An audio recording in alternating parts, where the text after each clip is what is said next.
सभी परिजनों को सादर प्रणाम एवं नमस्कार। मैं विवेक बघेल पुनः स्वागत करता हूं आपका हमारे ब्रह्मा ऋषि विश्वामित्र शोध संस्थान के YouTube चैनल में। आज हम चर्चा करने जा रहे हैं स्वाधीन राष्ट्र के स्वावलंबी गांव पर। यह विषय अत्यंत महत्वपूर्ण क्यों है? यह विषय अत्यंत महत्वपूर्ण इसलिए है कि जब हम भारत की अर्थव्यवस्था की बात करते हैं तो भारत की अर्थव्यवस्था पूर्ण रूप से ग्रामों पर टिकी हुई है। अब बोलेंगे कि ग्रामों पर कैसे टिकी हुई है। हमारा जो भारत देश है वह एक कृषि आधारित देश है। जो कृषि उत्पाद होता है, जो फसल होती है, उसी से हमारी मुख्य अर्थव्यवस्था चलती है। तो इसीलिए हम कह सकते हैं कि हमारे भारत देश में मुख्य यदि अर्थव्यवस्था का स्रोत कुछ है। अब यह विषय क्यों आया स्वाधीन राष्ट्र के स्वावलंबी गांव? क्योंकि यह सपना गांधी जी ने देखा था। उन्होंने कहा था कि हमारे ग्राम यदि स्वावलंबी हों तो वो ना कि सामाजिक निर्णय ले पाएंगे बल्कि हमारे कुटीर उद्योग चालू करके वह ग्राम को स्वावलंबी बना सकते हैं। और साथ ही गांधी जी ने यह भी कहा था कि जो हमारे ग्राम है वह गणराज्य की एक इकाई है, the Republic of the village, जहाँ पर उन्होंने सपना देखा था कि हमारे जो ग्राम हो वह आत्मनिर्भर हो। इसी को जब हम उदाहरण के तौर पर देखें तो परम पूज्य गुरुदेव अखंड ज्योति में लिखते हैं कि कैसे हम एक बेहतर ग्राम का निर्माण कर सकते हैं जो आत्मनिर्भर हो, जहाँ पर लोगों को पलायन न करना पड़े दूसरे शहरों में या बड़े शहरों में, दूसरे ग्रामों में नौकरी पाने के लिए, अपने घर का खर्चा चलाने के लिए। तो उन्होंने ये सपना देखा। गायत्री परिवार के कुछ आंदोलन चले इसमें एक आंदोलन चला, गांव-गांव में स्वावलंबी केंद्र बनाए जाए।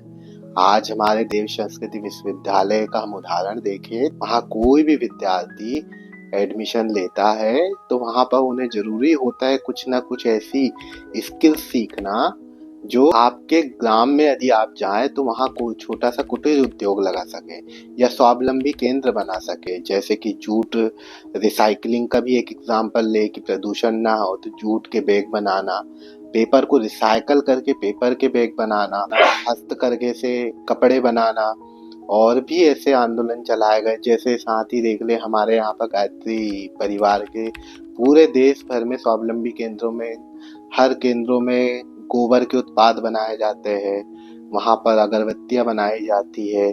कुछ जगह यदि हम गायत्री परिवार सेंधवा के स्वावलंबी केंद्र का उदाहरण देखें, वहाँ पर दवाइयाँ भी बनाई जाती है आयुर्वेदिक तौर पर। तो यह कुल मिलाकर यदि हम देखें तो ये ग्रामों को आत्मनिर्भर बनाने के लिए एक कदम उठाया गया था। अब चुनौतियाँ क्या क्या है कि ग्राम आत्मनिर्भर नहीं बन पा रहे हैं? इसकी मुख्य चुनौतियाँ हैं लोगों में जागरूकता कम होना और रिस्क लेने की क्षमता ना होना, निर्णय लेने की क्षमता ना होना। यदि हम देखें तो हमारे जो सरकार जितनी भी आई और जो है, इन्होंने बहुत कदम उठाए हुए हैं। जैसे गांव-गांव में स्व सहायता समूह बनाना, मनरेगा की योजना, और एक उन्होंने ये भी बनाया कि आप उद्योग के लिए लोन ले सकते हैं और कोई उद्योग लगाकर वो भी आप बहुत कम ब्याज में, उसमें कई सब्सिडी भी सरकारें दे रही है। लेकिन यह क्या इम्प्लीमेंट तरीके से हो पा रहा है? यदि जब टीम ग्राउंड लेवल पे सर्वे करने गई तो तब पता चला स्व सहायता समूह बहुत सारे बने गांव में। स्व सहायता समूह बने, लोग जुड़े, स्व सहायता समूह ने लोन उठाया। लोन उठाने के बाद उन्होंने इसे पर्सनल वर्क में खर्च कर दिया, व्यक्तिगत कार्य करने के लिए वह पैसा खर्च हो गया। ग्रामों को आत्मनिर्भर बनाने के लिए जो सरकार ने कदम उठाए थे वह यहाँ पर फिर सड्डी होते हुए दिख गए। अब इस पे गलती किसकी? गलती हमारी है। जो लोन सरकार ने हमें बिना ब्याज का दिया था उसका सही से उपयोग कर पाते तो हमारा उद्योग चल पड़ता कुछ अच्छे तरीके से। इसी का उदाहरण हम एक गांव का देना चाहेंगे, ग्राम नेर का। वहां पर किसानों ने किया कि हम रॉ धान जो होती है, जो धान निकलती है खेतों से, उस धान को हम डायरेक्ट नहीं बेचेंगे। उन्होंने सारे लोगों ने मिलकर एक छोटी सी राइस प्रोसेसिंग मिल बनाई। राइस प्रोसेसिंग मिल में उन्होंने धान की प्रोसेसिंग कर करके तैयार किया, और वो प्रोसेस धान, जो धान मान लीजिए उदाहरण के तौर पर 2000 रुपए क्विंटल बिकता था, वही 2200-2300 रुपए क्विंटल बिक रहा है।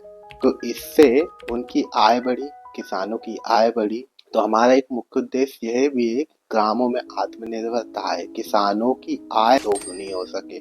किस प्रकार से जो हमारी धरती माता है उस पे कीटनाशक न डालकर और उसकी मिट्टी ना खराब कर कर भी हम लोग एक अच्छी खेती कर पाए और एक अच्छी फसल उगा पाए। तो ये तो उदाहरण किसानी का हो गया। पंचायत स्तर की भी बात करें, कुछ निर्णय भी ग्राम स्तर पर होने चाहिए। जैसे जो निर्णय होते हैं जिसके लिए कुछ छोटा सा डिस्प्यूट हो गया, तो इसके लिए भी निर्णय यदि पंचायत लेवल पे हो सके तो हम कुछ हद तक पंचायतों में क्राइम भी कम कर पाएंगे। लोगों को उतना खर्चा नहीं करना होगा दूसरी जगह पर जाने के लिए।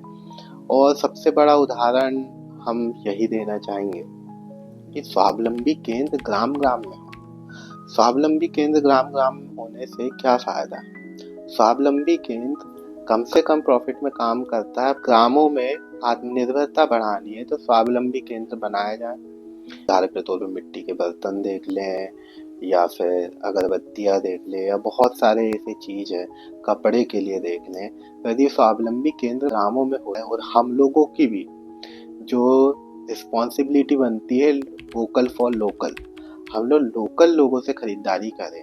अब हम देखते हैं ग्राम ग्राम में किराना दुकानें खुली पड़ी है लेकिन फिर भी लोग शहरों की ओर जाके इकट्ठा सामान लेके आते हैं। तो ये वोकल फॉर लोकल, यदि ग्राम को आत्मनिर्भर बनाना है, यदि ग्राम की अर्थव्यवस्था बढ़ानी है तो हमें जो ट्रेडिंग है, जो खरीदारी है, जो बाजार है वो हमें गांव स्तर पे लगाने होंगे। अब हम इसका कोई व्यावहारिक रास्ता यदि खोजने का प्रयास करें तो एक व्यावहारिक रास्ता क्या हो सकता है जो ज्यादा मेहनत ना करना पड़े। चलिए मेहनत नहीं करते, गांव में जो लोग होते हैं वो मुख्यतः समय होता है उन लोगों के पास, तो क्या किया जाए? देखा जाए हमारे पास कितनी खाली सरकारी भूमि पड़ी हुई है, कितना जल संरक्षण हमारे गांव में, कितने कुएं हैं जो सरकारी है, एवं हम क्या कर सकते हैं, क्या क्या सरकार के द्वारा पहल चल रही ग्रामों को विकसित बनाने के लिए, ग्रामों में नवीनीकरणीय ऊर्जा के स्रोत बढ़ाने के लिए, जल संरक्षण करने के लिए, कचरा प्रबंधन करने के लिए। ग्रामों को ये भी ध्यान रखिए, ग्रामों में स्वच्छता होना बहुत आवश्यक। ग्राम यदि स्वच्छ होंगे तो हमारे यहाँ बीमारियां भी कम फैलेगी और लोगों में स्वस्थता रहेगी। स्वस्थ यदि रहेंगे तो अच्छी शिक्षा भी लोग पाएंगे। इसके अलावा गायत्री परिवार के कुछ कार्यक्रम ऐसे चलाए जा रहे हैं, जैसे यदि आप नहीं पता है कि कैसे करना है, क्या उपाय हम कर सकते हैं ग्रामों को आत्मनिर्भर बनाने के लिए, तो देव संस्कृति विश्वविद्यालय जो शांति कुंज हरिद्वार में स्थित है, वहाँ बहुत सारे ऐसे प्रशिक्षण चलाए जाते हैं। उसमें एक ग्रामीण प्रबंधन का एक बहुत अच्छा कोर्स है, ग्रामों में मैनेजमेंट कैसा अच्छा सुधारा जाए जिससे न्यायिकता, सामाजिकता और गणराज्य तक गांव में बनी रहे। उसके साथ साथ ही ग्रामों में कुटीर उद्योगों को बढ़ाना। स्वावलंबी केंद्र यदि बनाना है तो किस तरीके से उसका सेटअप किया जाए, कैसे बनाए, यह सब प्रशिक्षण विस्तार रूप से देव संस्कृति विश्वविद्यालय शांति कुंज हरिद्वार में दिए जाते हैं। यही छोटे छोटे प्रयास हमें करने होंगे, तभी ग्रामों को हम विकसित बना सकते हैं। अब ग्रामों को विकसित बनाना क्यों आवश्यक है, यह मैं पहले भी कह चुका हूँ।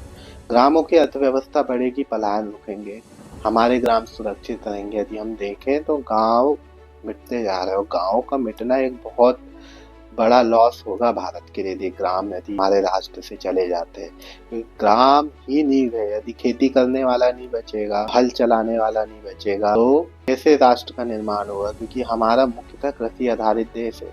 जैसे हम बहुत सारे राज्य भी ले लें, मध्य प्रदेश उदाहरण के लिए एक कृषि आधारित राज्य है। यहाँ यदि कृषि यहाँ से हटा दिया जाए तो यहाँ की अर्थव्यवस्था डगमगा जाएगी। तो हमें यही करना है कि पलायन भी रोकने के लिए ग्रामों में रह के ही हमारी आय बढ़ सके। जैसे पहले के जमाने में होता था, तेल भी गांव में खुद निकालते थे किसान लोग, मिलावट वाला मार्केट में मिलता है उसको खरीदने के लिए नहीं जाते थे। अब वो क्यों बंद हो गया? क्या हमारे पास संसाधन नहीं है? क्या हमारी मेहनत करने की क्षमता खत्म हो गई?